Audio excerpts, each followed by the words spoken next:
Bismillahirrahmanirrahim. Assalamualaikum warahmatullahi wabarakatuh. Kepada yang terhormat Bapak Dr. Insinyur Dwi Sadono, MSI selaku dosen pembimbing, dan kepada Bapak atau Ibu selaku dosen penguji pada sidang kali ini.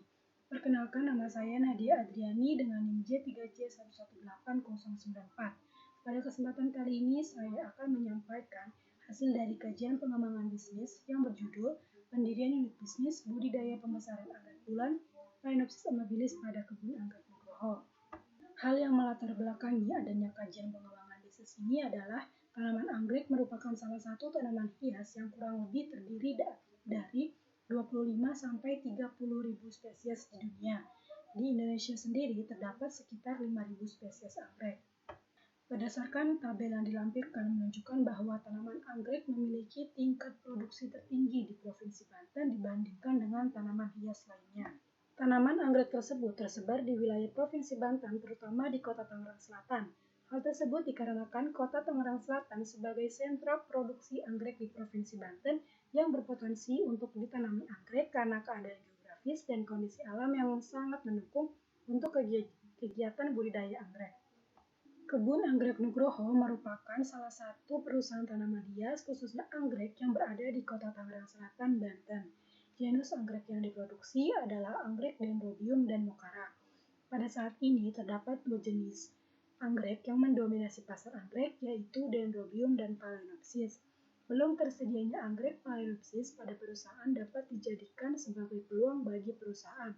Selain itu juga terdapat tren peningkatan permintaan dan tren budidaya tanaman hias, salah satunya anggrek bulan yang membuat peluang bagi perusahaan itu semakin besar. Phalaenopsis amabilis merupakan salah satu spesies dari genus Phalaenopsis yang diminati para pecinta anggrek karena memiliki nilai estetika tinggi dan memiliki peranan penting dalam perdagangan tanaman khususnya bunga.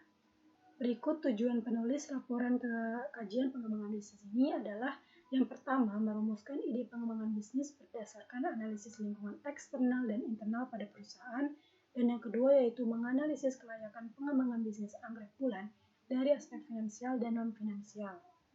Berikutnya ada metode kajian.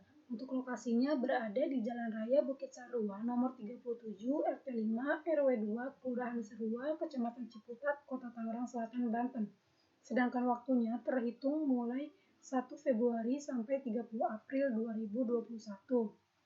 Untuk data dan sumber datanya diperoleh dari data primer yang bersumber dari wawancara dan observasi, dan data sekunder yang bersumber dari studi literatur dan kepustakaan. Sedangkan metode analisis yang digunakan pada penulisan laporan ini adalah analisis SWOT, aspek pasar dan pemasaran, aspek produksi, aspek organisasi dan manajemen, aspek sumber daya manusia, aspek kolaborasi, dan aspek finansial. Berikutnya saya akan menyampaikan mengenai keragaman perusahaan.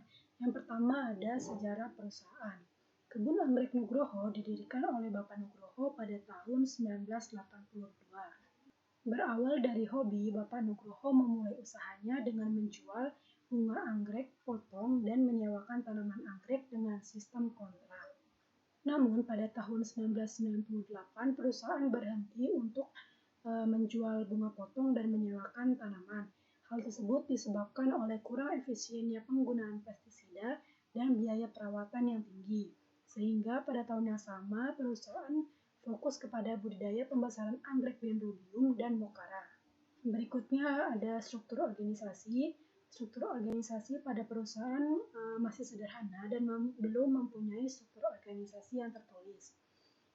Kebun Anggrek Nugroho dipimpin oleh pemilik perusahaan dan langsung membawahi divisi pemasaran, divisi produksi, dan divisi keuangan.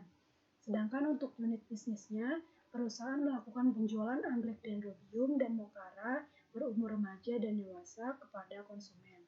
Berikutnya yaitu sumber daya perusahaan terbagi menjadi 3, yaitu sumber daya fisik, yaitu lahan seluas 4.000 meter persegi, peralatan dan perlengkapan yang digunakan untuk kegiatan bisnis. Selanjutnya sumber daya manusia terdiri atas 5 orang termasuk pemilik perusahaan. Dan sumber daya keuangan bersumber dari modal pribadi sebesar 14 juta rupiah. Berikutnya ada rumusan ide pengembangan bisnis. Jadi penentuan ide pengembangan kajian bisnis ini didapatkan berdasarkan analisis SWOT, yaitu strategi SO atau Strength Opportunity. Perusahaan dapat memanfaatkan peluang yang ada dengan memanfaatkan kekuatan internal perusahaan. Adapun kekuatan yang dimiliki oleh perusahaan adalah lokasi yang strategis, memiliki lahan kosong yang belum dimanfaatkan, pemilik memiliki pengetahuan yang luas mengenai budidaya dan perbanyakan anggrek, tenaga kerja menguasai teknik budidaya anggrek. Sedangkan peluang yang dimiliki oleh perusahaan yaitu adanya tren peningkatan permintaan tanaman hias, tren budidaya tanaman hias, anggrek bulan menjadi ciri dari gaya hidup masyarakat, dan kemudahan memperoleh input. Kemudian didapatkan ide pengembangan bisnis, yaitu pendirian unit bisnis budidaya pembesaran anggrek bulan. Selanjutnya akan dikaji berdasarkan aspek non-finansial dan finansial. Apabila layak, maka diterapkan, dan apabila tidak layak, maka pengembangan bisnis ini akan dikaji ulang. Berikutnya ada perencanaan pengembangan bisnis. Yang pertama yaitu perencanaan produk. Produk yang akan dihasilkan yaitu anggrek bulan dewasa atau sudah muncul spike, berumur sekitar 12 bulan, dalam kondisi sudah tertanam di dalam pot tanah liat berdiameter 15 cm. Adapun karakteristik produk yang akan ditawarkan yaitu daunnya tebal, berbentuk lonjong, bagian tengah melebar, ujung tumpul, panjang daun sekitar 20-30 cm, dan lebar daun sebesar 5-8 cm. Berikutnya adalah perencanaan pasar dan pemasaran. Untuk segmentasi pasar yang dipilih adalah segmentasi geografis yang mencakup wilayah Jabodetabek, segmentasi demografis yaitu reseller anggrek, penghobi tanaman hias, dan ibu rumah tangga. Sedangkan segmentasi psikografis ditujukan untuk masyarakat yang gemar mengoleksi anggrek dan menyukai nilai estetika. Untuk target pasarnya yaitu adalah penghobi tanaman hias, reseller tanaman anggrek, dan ibu rumah tangga. Sedangkan posisi pasar, perusahaan akan memposisikan dirinya sebagai penyedia tanaman anggrek bulan berkualitas dengan harga terjangkau yang sudah tertanam di dalam pot tanah liat. Karena biasanya perusahaan itu menjualnya dengan pot plastik sehingga konsumen itu harus membeli pot tanah liat terlebih dahulu. Selanjutnya yaitu bauran pemasaran 4P. Produk yang ditawarkan yaitu anggrek bulan berumur dewasa yang tertanam di dalam pot tanah liat dengan harga Rp65.000 per tanaman. Nah, penentuan harga itu berdasarkan biaya yang dikeluarkan, laba yang diharapkan, dan survei harga pesaing. Selanjutnya tempat atau lokasi berada di Jalan Raya Bukit Sarua, RT 5 RW 2, Kelurahan Sarua, Kecamatan Ciputat, Kota Tangerang Selatan, Banten. Dan promosinya melewati media sosial berupa WhatsApp, Instagram, dan personal selling. Berikutnya ada analisis permintaan dan penawaran. Data permintaan dan penawaran ini didapatkan dari hasil wawancara kepada beberapa petani tanaman hias di sekitar lokasi perusahaan, yaitu di Kota Tangerang Selatan. Nah, melalui data permintaan dan penawar ini, kita dapat mengetahui peluang pasar yang dapat perusahaan manfaatkan sebagai peluang bisnis. Nah, untuk total permintaan tanaman hias kepada perusahaan di sekitar Kota Tangerang Selatan sebanyak 2.541 tanaman per bulan atau sebanyak 30.500 tanaman per tahun. Sedangkan penawarannya sebanyak 1.235 tanaman per bulan atau sebanyak 14.820 tanaman per tahun, sehingga didapatkan selisih sebanyak 1.307 tanaman per bulan atau sebanyak 15.680 tanaman per tahun. Nah, dengan adanya selisih tersebut dapat dijadikan sebuah peluang bagi perusahaan untuk memenuhi permintaan konsumen yang belum terpenuhi sebelumnya. Berikutnya adalah perencanaan produksi. Untuk lokasi usaha yang dipilih adalah lokasi yang strategis, yaitu dekat dengan pasar. Lokasi usaha tersebut mudah dijangkau oleh konsumen karena berada di samping jalan raya dan dekat dengan pintu tol Serpong Cinere. Selanjutnya, proses produksi pada pengembangan bisnis ini dimulai dari persiapan bahan baku, penanaman, penyiraman, pemberian nutrisi, pemberian pestisida, panen dan pasca panen, dan sanitasi.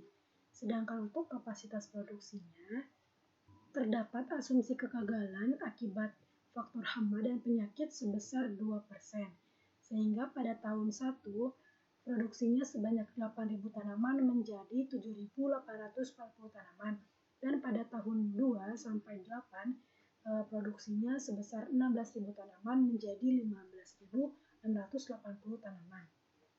Berikutnya ini ada layout greenhouse pengembangan bisnis. Jadi greenhouse ini berukuran 35 kali 20 meter. Jadi pada bagian atap greenhouse ini akan dipasang plastik UV dan bagian dalamnya akan dipasangi paranet. Nah, penggunaan plastik UV digabungkan dengan paranet akan mengurangi intensitas cahaya yang berlebih sehingga suhu di dalam greenhouse akan tetap stabil. Berikutnya ada perencanaan sumber daya manusia. Pada pengembangan bisnis ini tidak merubah struktur organisasi sebelumnya, namun terdapat penambahan 2 orang tenaga kerja laki-laki untuk divisi produksi dengan kualifikasi yaitu berjenis kelamin laki-laki, berusia 25-40 tahun, memiliki pengalaman, disiplin, dan tanggung jawab. Berikutnya ada perencanaan kolaborasi. Pengembangan bisnis ini akan berkolaborasi dengan pemasok bahan baku produksi, pelanggan tetap, dan ibu rumah tangga. Berikutnya ada perencanaan finansial.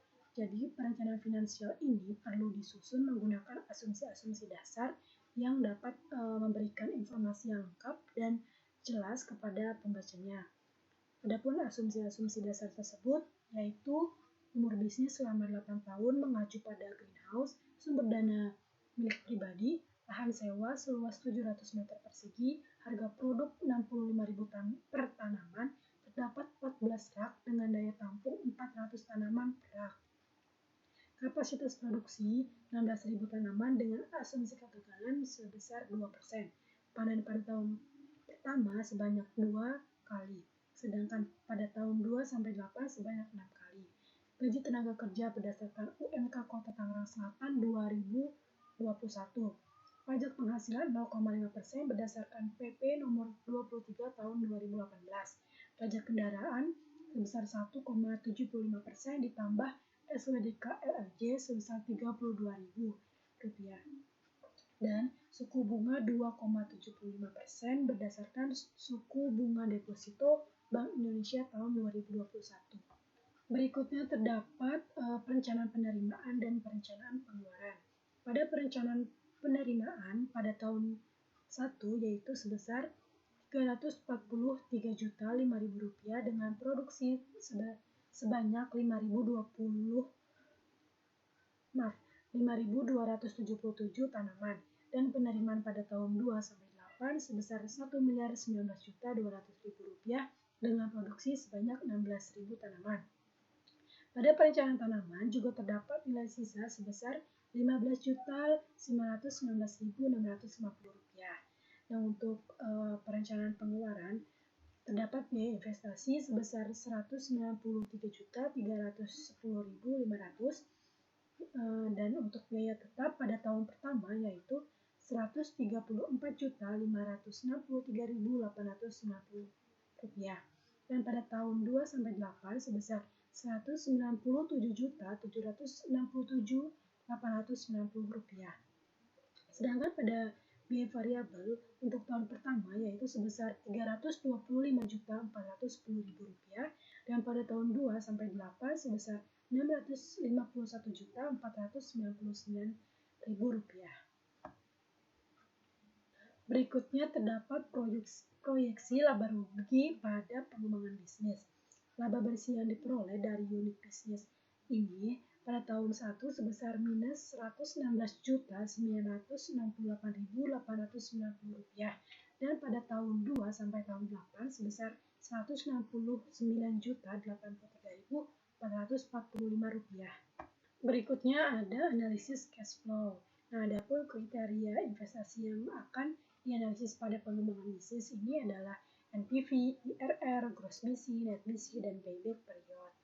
Nah, untuk hasilnya didapatkan untuk NPV sebesar Rp899.386.983. Kriteria tersebut dikatakan layak karena NPV lebih besar dari 0. Nah, untuk IRR sebesar 65% dikatakan layak karena IRR lebih besar dari DR yaitu sebesar 2,75%. Untuk gross PC sebesar 1,16 dikatakan layak karena gross PC lebih besar dari 1. Net PC sebesar 4,22 dikatakan layak karena net PC lebih besar dari 1. Dan payback period selama 2 tahun 7 bulan dikatakan layak karena umur PT tersebut kurang dari umur bisnis yaitu 8 tahun. Berikutnya, analisis switching value. Dari hasil analisis pada pengembangan bisnis, batas toleransi maksimal untuk penurunan produksi sebesar 13,6842% dan batas toleransi maksimal untuk kenaikan harga tanaman anggrek remaja sebesar 22,3868% agar bisnis tersebut tetap layak untuk dijalankan. Dan apabila melebihi batas toleransi tersebut, maka bisnis dikatakan tidak layak untuk dijalankan.